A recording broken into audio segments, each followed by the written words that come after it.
It's good to see you today. We're going to be in Galatians chapter 3. Well, I have a lot of pictures in my office. I've got some family pictures. I've got some pictures of some national parks that I've been to out west. But without a doubt, I think my favorite picture that I have in my office is this one. We'll throw it up here on the screen as well. But those are my great-great-grandparents. That's George and Minerva Wood. One of those girls, I'm not sure which one, is my grandma's mom. Is that right, Mom? Okay. So now, I don't have time to tell the story, but there is a very cool story that my dad would love to tell you about this family and Billy the Kid, all right? True story. Dad will have to tell you afterwards. But I've looked at this picture and, I've studied it, and, I've looked at them to see if there's any family resemblance. I've looked at the girls, man, do I see my grandma in there at all? And I've wondered about what George's life and ministry must have been like back then. I've wondered where his Bible ended up. I would kill to have his preaching Bible. No idea where it is. Maybe it's in somebody's basement in a box, or maybe it's on the shelf of a secondhand bookstore. But I've just looked at this and I've wondered so much about this picture. And sometimes old pictures do that, right? Sometimes they raise more questions than they answer. And in the Bible, we are given some pictures of God, and we're given some pictures of Jesus. And what has confused a lot of people over the years is that we know that God and Jesus are one. It's that whole Trinity thing. But those pictures that were given of God and the pictures that were given of Jesus, they don't seem very similar. There's a story in the Old Testament where God commands his people to go into this land and just take it from the people that were living there. They were evil, godless, pagan people, and God said, I want you to take that land, it's going to be yours. And God commanded them to slaughter everyone in that particular land, and not just the men and the soldiers, but the women and children as well. It's ouch, God. What are we to make of this picture of you? What does this picture tell us about who you are? And what that picture tells us is that God is terrifyingly holy. But then in the New Testament, we're given a picture of Jesus, and he's looking out over the city of Jerusalem, and he's weeping because he understands how far the people are from God. It's this really tender, loving picture of Jesus. It's a picture of grace. And this is so hard for us to wrap our mind around, that God is perfectly holy and yet also perfectly gracious. That's really hard for us to wrap our minds around because we're typically one way or the other, right? We're either grace people or we're truth people or holiness people. Maybe you're a truth person, right? You're all about the rules and you think following the rules and the order that things should be done in is really important. You hold yourself to a high standard, and so because of that, you hold other people to a high standard. When somebody messes up, you're right there to tell them the truth. Hey, you got to do better. You broke this rule, you messed up, you're going to be held accountable. I mean, that's how a lot of people are. But maybe you are the opposite. Maybe you're a grace person. Maybe you're just really easygoing and you cut yourself a lot of slack and you cut other people a lot of slack. And when somebody wrongs you or somebody treats you unfairly, you just kind of brush it off and you give people a whole lot of grace. You don't find many people that are both all about truth and all about grace. We tend to be one way or another. And here's the thing, God is not like that. God is perfectly holy and he's abundantly gracious. And we're going to investigate this concept today and see what this truth means for our lives. Remember that we're 7 weeks into a series through the New Testament letter of Galatians that we're calling Free. Remember that the Apostle Paul, who was one of the leaders in the early church, he was the one that wrote this letter to a group of Christians that had become very confused about what we call the gospel. They were confused about how a person becomes right with God. And behind their confusion were some false teachers. These were men that they referred to as Judaizers. They were a group of men that had gotten into the church and they were casting doubt on the message of the gospel. It's this message, this good news that even in our sin, God has provided a way for us to be forgiven and reconciled to him through Jesus. Well, the Galatians were very, very confused about that. And so the Galatians were essentially asking the question, is God's law or his holiness opposed to his grace? Now remember what the law was. It was a list of over 600 rules and regulations and do's and don'ts that God gave to Moses to give to the people that would inform every area of their life, how they lived as God's distinct people in the world. The law reflected God's holiness.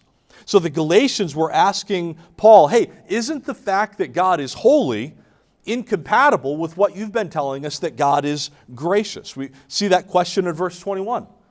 It says, is the law therefore contrary to God's promises? And what does Paul say? Absolutely not. Paul says, no, God is 100% holy and yet also 100% gracious. Now, lest you think that this is just some theologically obscure question that people were asking thousands of years ago, it's not. People are still asking and wrestling with that question today. And maybe this is a question that you've wrestled with as well. Maybe as you look back on your life and you think about some of the things that you've done or some of the things that you've been involved in, maybe you found yourself asking the question, God, how could you still love me? Like after everything I've done, after everything I've been involved in, how could you love someone like me?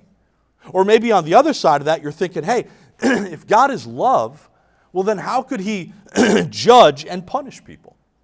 Well, by looking at this passage here in Galatians 3, we're going to try to make sense of how His holiness and His love and His grace come together. And we're going to make sense of it this morning by looking at three different pictures. Okay, that's how I want to set up our time together this morning. How do we reconcile God's grace and God's holiness through three pictures? So the first is a picture of grace. A picture of grace. So the picture of grace is this. God said to Abraham, I will.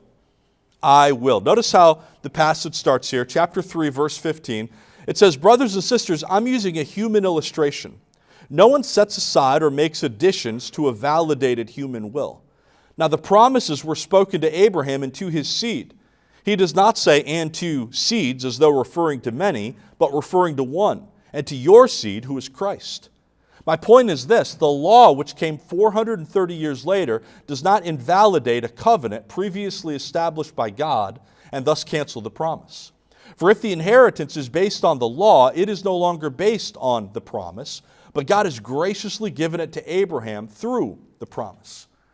Now clearly this is a picture of God's grace. What does verse 18 say?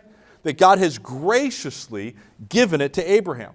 So remember the background here. God reveals Himself to Abraham. Abraham was just this desert nomad that lived a couple thousand years ago. He would go on to be the patriarch of the Jewish faith, but before that, he was just some guy.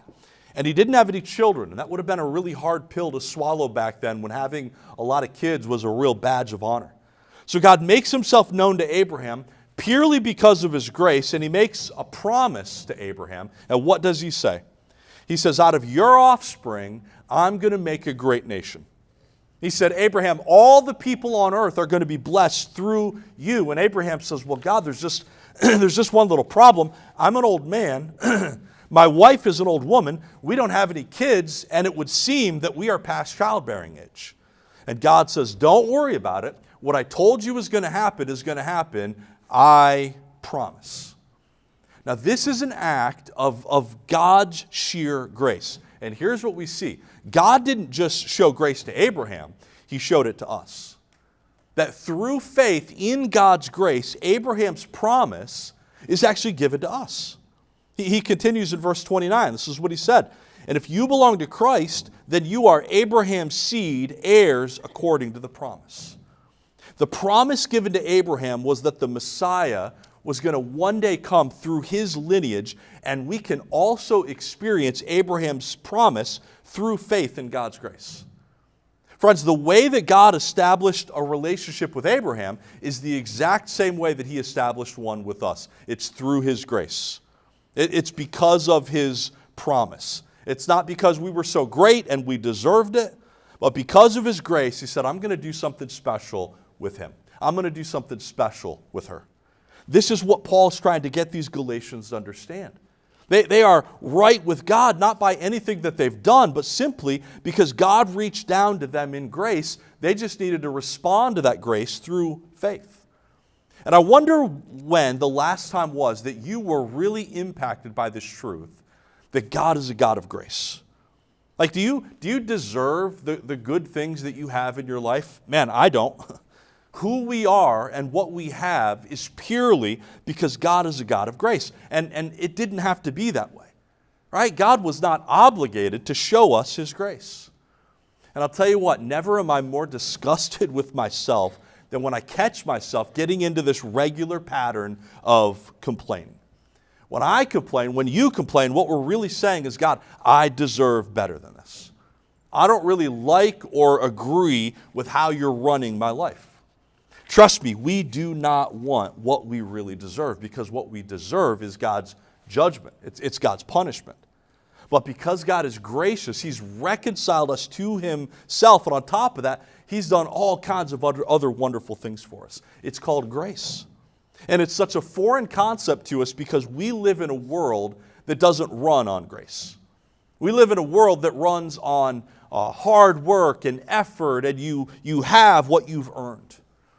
You ever watch the show The Voice? Have you ever seen that show? I don't watch a whole lot of network television these days, but I do enjoy The Voice. If you've never seen it, it's a singing competition show. And they have 4 judges or coaches, and they're super talented, famous singers themselves. And they sit in these chairs, and they have their backs to the stage.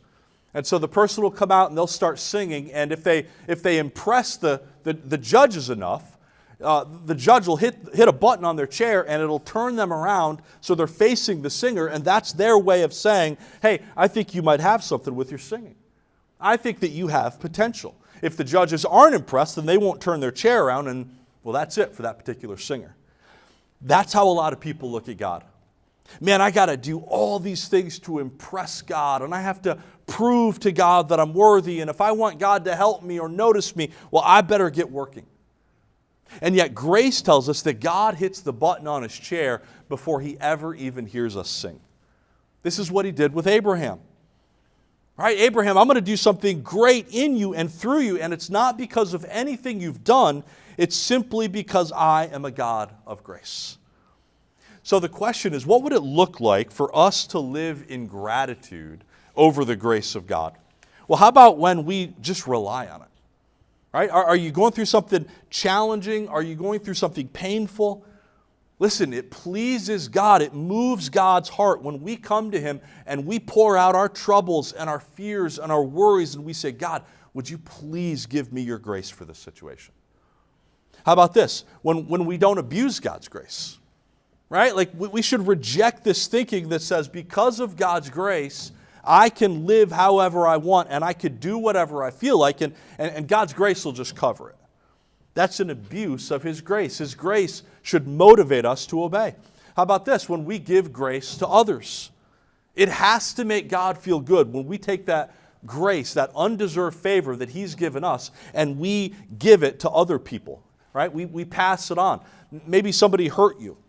Maybe somebody did something unfair to you. Can you give them grace like God has given you grace? Now, you can almost hear the Galatians and maybe the false teachers that were influencing these people say, oh, okay, Paul, point taken. That's a good thing to remember, that picture of grace and Abraham and all that. But there's one little thing that you're forgetting. You're forgetting that God is holy. You're forgetting about a guy named Moses. And Paul says, nope, I haven't forgotten about him at all. That's where the second picture comes in. It's a picture of law. A picture of law. And this is referring to Moses. And God said to Moses, you better. You better. Remember, He said to Abraham, I promise. He said to Moses, you better. You better obey because I am holy. Look again, verse 17. My point is this: the law, which came 430 years later, does not invalidate a covenant previously established by God and thus cancel the promise. Paul is saying here, God made this promise to Abraham, and then 430 years later, He gave the law to Moses, and those two things are not incompatible. So God saves Israel. He brings them out of captivity and slavery. He establishes a covenant and a relationship with them, and then He gives them the law. And remember, these were rules and regulations having to do with everything in their life. And there were blessings and curses attached to the law. Now, when God gave them the law, we get a real picture of God's holiness. Like, this is a serious, scary kind of a moment. God says, if you don't obey, there's going to be some serious ramifications. And hey, this is something that we still need to be reminded of today. God does not give us laws to follow and then just look the other way when we break those laws. God demands obedience. He wants you to obey Him. He expects me to obey Him. But do you know what's really important to remember? The law was never given as a means of self-salvation. God gave them the law after He saved them from slavery. He gave them the law after He made this promise to Abraham. So what was the purpose of the law? Well, there's three purposes to the law. The first is this: the law was meant to expose our sin. It was meant to expose our sin. He continues in verse 19. He says, "Why then was the law given? It was added for the sake of transgressions until the seed to whom the promise was made would come. The law was put into effect through angels by means of a mediator." So when God chose Israel, He wanted them to be His representatives to the pagan nations around them. And so He gave them this law as a way of saying, this is going to distinguish you from all the other nations on earth. This is going to show them that you're different, that you're mine. But what it really did was show the people that apart from God, they were no different than anybody else. The law exposed their sin. It served as a mirror for them. You know, the other day I ran down to TJ Maxx. I needed a new wallet. So I got my wallet and I found a pair of shorts that I like too. And I was like, you know what, I better try these on. So I took them to the fitting room there, and if you've ever been in that fitting room, it's kind of darkly lit. It's not very bright in there, and they have the mirrors angled at a certain angle. So I tried the shorts on, and I was like, you know, you're looking pretty good these days. Like, you know, dropped a few pounds, and I'm working hard on it. I was like, Steph is a very lucky lady, you know. The mirror was like incredibly flattering. But then that night, when I was back home, I walked by our full-length mirror in our bedroom, and out of the corner of my eye, I was like, "Who is that monster?" Like it just showed perfectly every single one of my flaws, and that's exactly what God's law does. It shows us where we're failing. It shows us where we don't measure up. Another purpose of the law is that the law was meant to intensify our sin. Paul goes on here in verse 23. He says, "Before this faith came, we were confined under the law, imprisoned until the coming faith was revealed." Now, have you ever experienced this? You know that you're not supposed to do something, and so instead of just leaving it alone and not thinking about it all, that's all you can think about. Your desire for it actually intensifies. I really have. I've been working hard lately at eating better and cutting out junk and excuse me. Let me take a drink of water here. This is always awkward. But do you know the only thing that I could think about this week when I was in my office working? Those leftover Mother's Day candy bars down here. Oh, man. All week long, I had this internal dialogue. Just go get one. You deserve it. There's plenty of them left. Come on, you've been doing so good lately. Like, just knowing that they were there made me want to eat one. It intensified my desire for one. That's what the law does with our sin. God gave us the law as a way of saying, this is how holy I am. This is how different I am from you. And so the law served as a spotlight to show us how far from God we really are. Now the question is this: if God knew that men and women could never make themselves right with God by obeying the law, why did God give it? Why did God give us the law knowing that we couldn't obey it perfectly? That's the third purpose of the law. The law was meant to point us to Christ. The law was meant to point us to Christ. Verse 24, "The law then was our guardian until Christ, so that we could be justified by faith." God gave the law to show that He is so incredibly holy. He gave the law so that men and women would try to live life on their own and fail miserably and realize they deserve to be punished by this holy God. And then at the end of the day, understand that they have one option, and that is to throw themselves on the mercy and the grace of God. The law was God's way of saying, you can't do it on your own. You cannot make yourself right with me by obeying me, but one day a Savior's going to come, and through him, I'm going to pour out my grace and my mercy on you. I have legendarily poor handyman skills. There's a few things that I'm decent at in life, but fixing stuff around my house, fixing stuff on my car, that is not one of them. And so sometimes, I'll start a project, something needs to be fixed at the house, and usually about 10 minutes into it, I realize I don't have a clue what I'm doing.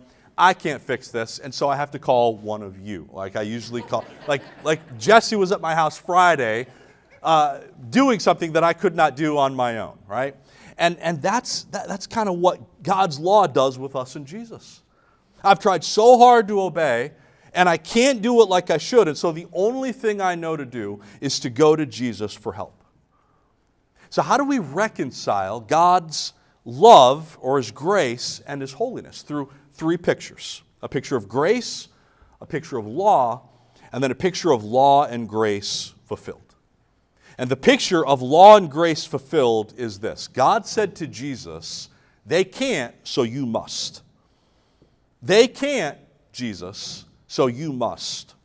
God's like, my people cannot live up perfectly to the standard that I have set for them, so Jesus, you have to do it in their place. Verse 24 says, the law then was our guardian until Christ, so that we could be justified by faith. Justified by faith. Somebody else obeyed God's commands perfectly in our place where we couldn't. And when we place our faith and our trust in what Jesus did, we become justified. We are made right with God. See, Jesus shows us that God's holiness and God's grace are actually compatible. They go hand in hand. Jesus is our picture of law and grace fulfilled.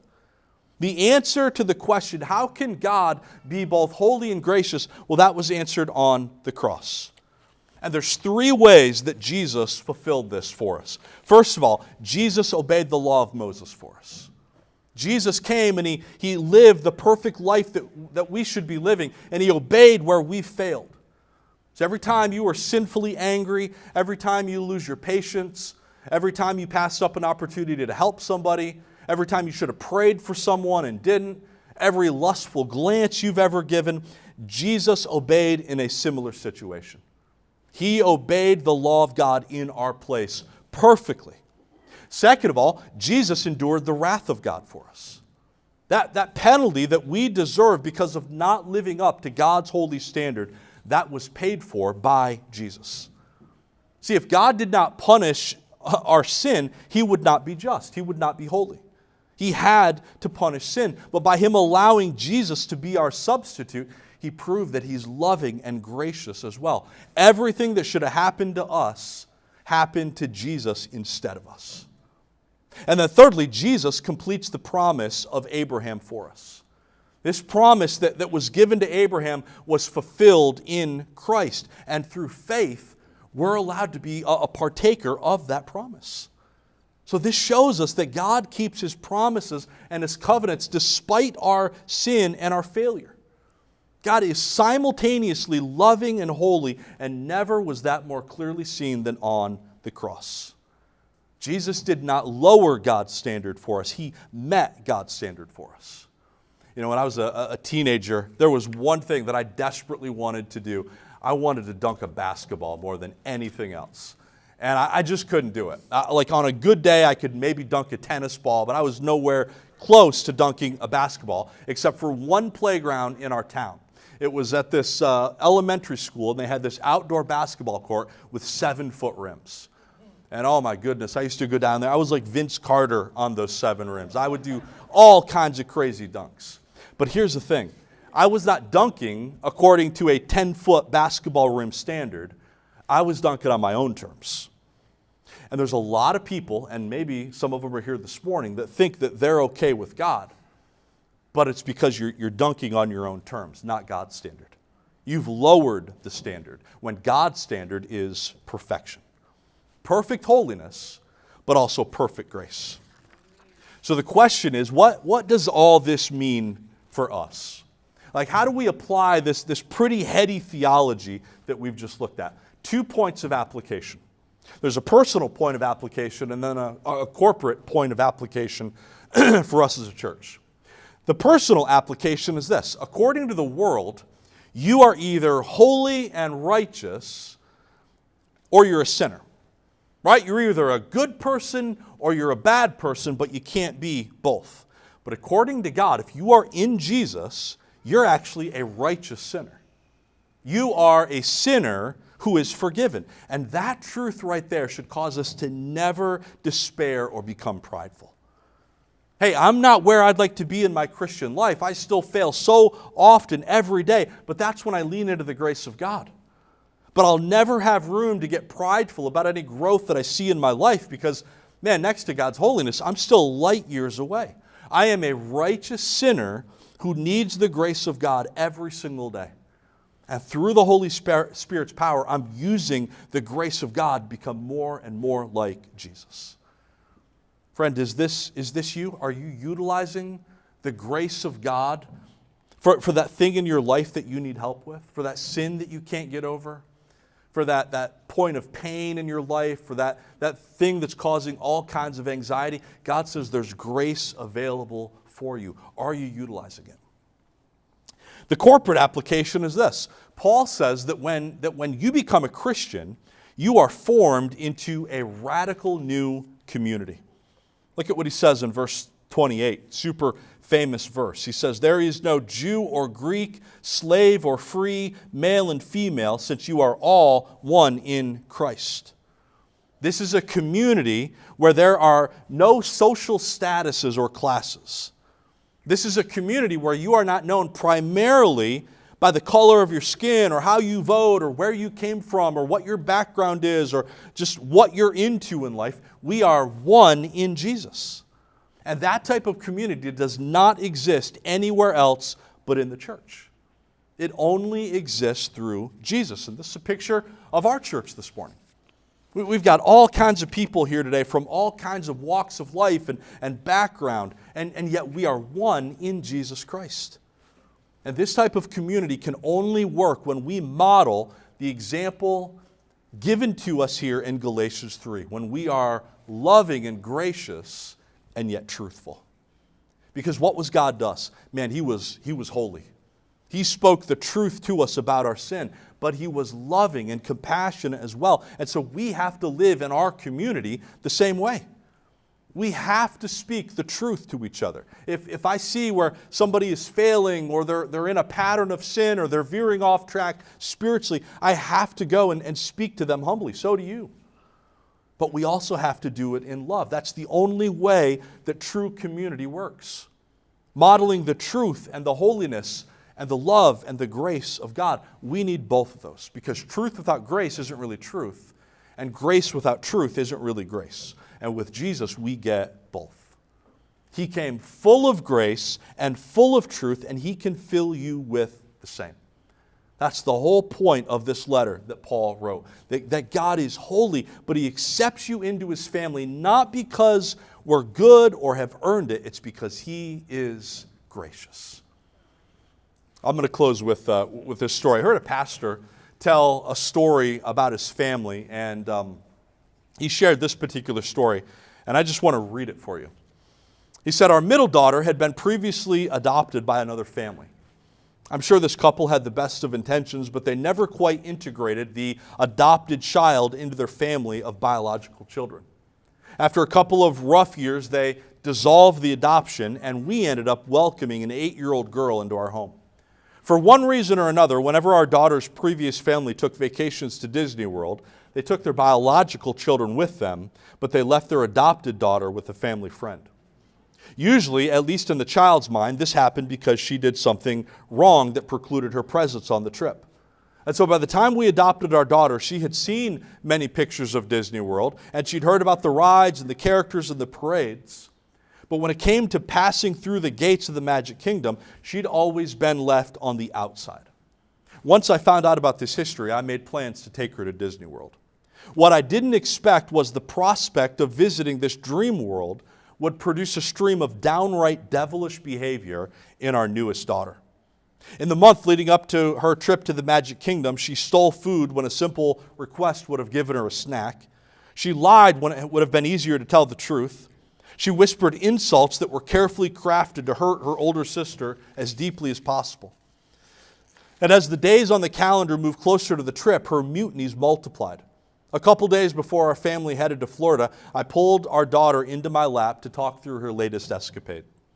"I know what you're going to do," she stated flatly. "You're not going to take me to Disney World, are you?" The thought hadn't actually crossed my mind, but her downward spiral suddenly started to make some sense. She knew she couldn't earn her way into the Magic Kingdom. She'd tried and failed that test several times before.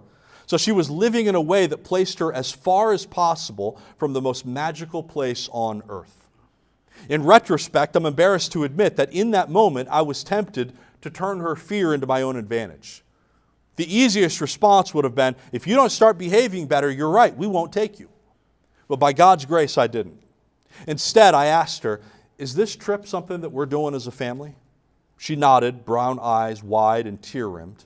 "Are you a part of this family?" She nodded again. "Then you're going with us. Sure, there may be some consequences to help you remember what's right and wrong, but you are a part of our family, and we're not leaving you behind." I'd like to say that her behaviors grew better after that moment. They didn't.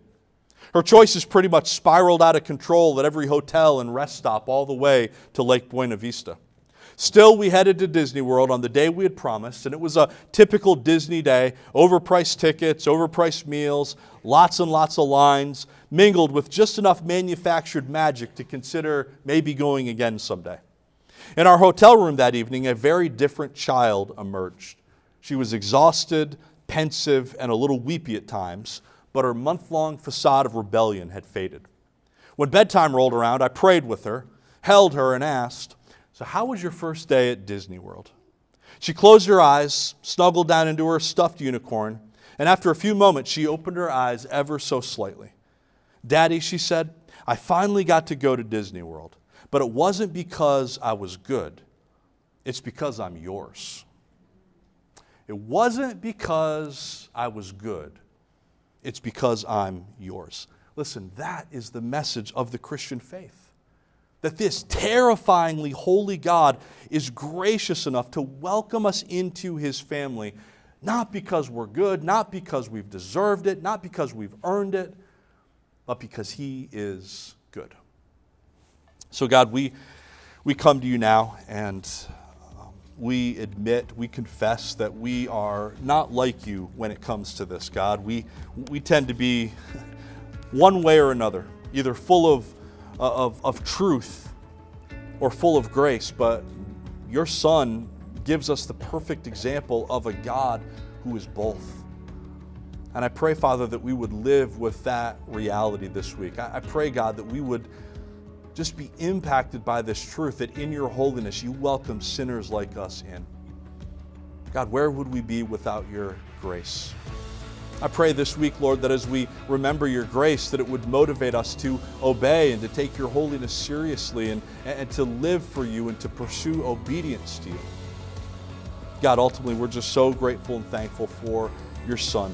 We're thankful for Jesus. We're thankful for the gospel. It really is good news for us, and we're grateful for it. We pray all these things in Jesus' name.